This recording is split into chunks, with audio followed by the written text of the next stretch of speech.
मित्रों नमस्कार, मैं हूं राकेश कुमार। आप देख रहे हैं मत अभिमत। मित्रों, बिहार में जमीनी विवाद आम बात है। जमीन को लेकर, संपत्ति को लेकर रोज झगड़े होते हैं, रोज मामले थाने पहुंचते हैं, रोज मामले न्यायालय जाते हैं। और जब से ये बिहार सर्वे शुरू हुआ, भूमि सर्वे, विशेष भूमि सर्वेक्षण, तब से जो चीजें छिपी हुई थी, जो आपसी विवाद पर्दे के भीतर था, वो भी सामने आ गया। और उसका सबसे बड़ा कारण था वंशावली, और वंशावली में बुआ, बेटी, बहन का नाम देना, मतलब उनके हिस्सेदारी का मामला। अब इस हिस्सेदारी के मामले में एक सवाल उठता था, मेरे कई मित्रों ने पूछा भी था कि ससुराल में कोई दूसरा नहीं है, अकेला मैं दामाद हूँ, उस स्थिति में वो हमारी संपत्ति होगी कि नहीं। एक मित्र ने ये बताया कि अब वो अकेले हैं, उनकी पत्नी भी नहीं है, उस स्थिति में वो संपत्ति उनकी होगी या नहीं, इसलिए कि ससुराल के वो इकलौते दामाद हैं और पत्नी भी नहीं है, मतलब बेटी भी नहीं रही उनके ससुर की। अब ये मामला ज़रा पेचीदा था, चूँकि एक तरफ ये कहा जा रहा है सर्वे के दौरान कि अगर बेटी नहीं भी है तो उनके बेटों को, उनके बच्चों को हिस्सेदारी दी जाएगी। लेकिन अभी एक मामला आया है हाई कोर्ट का। ये प्रदेश का नहीं है, ये बिहार का मामला नहीं है, लेकिन ये आया है। और कहीं भी अगर हाई कोर्ट ने कोई फैसला किया है तो उस फैसले की बड़ी अहमियत होती है। और इस फैसले में हाई कोर्ट ने स्पष्ट कहा है कि दामाद का ससुर के संपत्ति पर हक जताने का कोई कानूनी अधिकार नहीं है।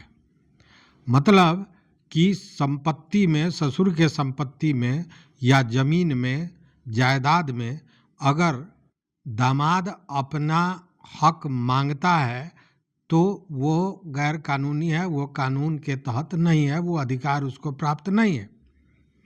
हाँ, ये दूसरी बात है कि अगर सास ससुर चाहें तो संपत्ति में उनको हिस्सेदारी दे सकते हैं, लेकिन कानूनी अधिकार उनको नहीं है। यह मामला है हेनरी थॉमस का।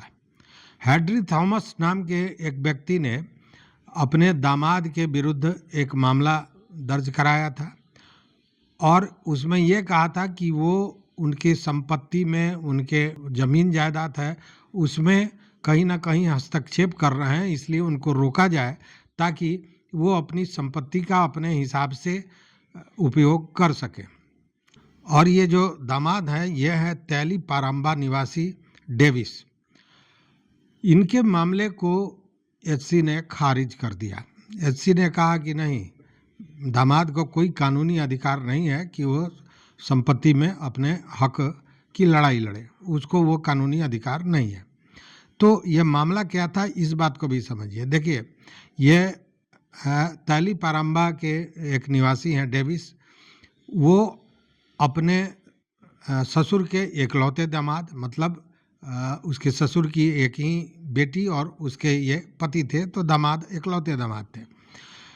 जब ये ससुर के संपत्ति में ज़्यादा हस्तक्षेप करने लगे तो ससुर ने स्थानीय न्यायालय में एक परिवाद दायर किया और कहा, न्याय की गुहार लगाई कि उनके दामाद पर रोक लगाई जाए, चूँकि वो लगातार उनकी संपत्ति में, उनके कामों में हस्तक्षेप कर रहे हैं। इस पर सुनवाई हुई और सुनवाई ने डेविस ने, जो दामाद है, उसने ये पक्ष रखा कि वो इकलौते दामाद हैं, उनकी एक ही बेटी है और उसका वो पति है, और एक तरह से ससुर ने उसको गोद ले रखा है, वो वहीं रहता है, इसलिए उसका उस पर हक होना चाहिए, उस संपत्ति में वो रहेगा और अपना हक जताएगा। इस मामले पर जब सुनवाई हुई तो स्थानीय कोर्ट ने इस मामले को गंभीरता से लिया। सुनवाई हुई दोनों पक्षों से और उसके बाद में कोर्ट ने इस पूरे मामले में ये कहा कि एक तो शर्मनाक ये है कि वो दामाद अपने को कह रहा है कि हमें गोद ले लिया गया ससुर द्वारा, तो ये शर्मनाक है। और दूसरी बात है कि उसको यह कानूनी अधिकार प्राप्त नहीं है कि ससुर के संपत्ति में वो हक जताए या किसी तरह का हस्तक्षेप करे। अब ये मामला जब हुआ तो फिर ये डेविस ये पहुंच गया हाई कोर्ट में भी इसकी सुनवाई हुई और हाई कोर्ट में भी उसने यही तर्क रखा कि ससुर की एक ही बेटी है, मैं उसका पति हूं और मैं एक तरह से ससुर ने मुझे गोद ले रखा है, इसलिए मेरी संपत्ति में हकदारी होगी, उनकी हिस्सेदारी होगी। इस पर स्थानीय कोर्ट ने जो फैसला दिया था उसको बरकरार रखते हुए इस पूरे केस को खारिज कर दिया और कहा कि ऐसा कोई भी कानूनी हक दामाद को नहीं दिया जाएगा।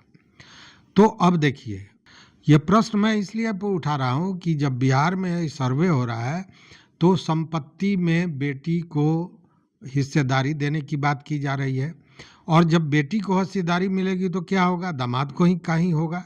लेकिन हाईकोर्ट ने कहा कि अगर बेटी के नाम से भी संपत्ति हो जाती है, उस स्थिति में अगर बेटी का देहांत हो जाता है तभी दामाद उस संपत्ति का मालिक बनेगा, लेकिन उसमें भी शर्त है कि दोनों के बच्चे होने चाहिए।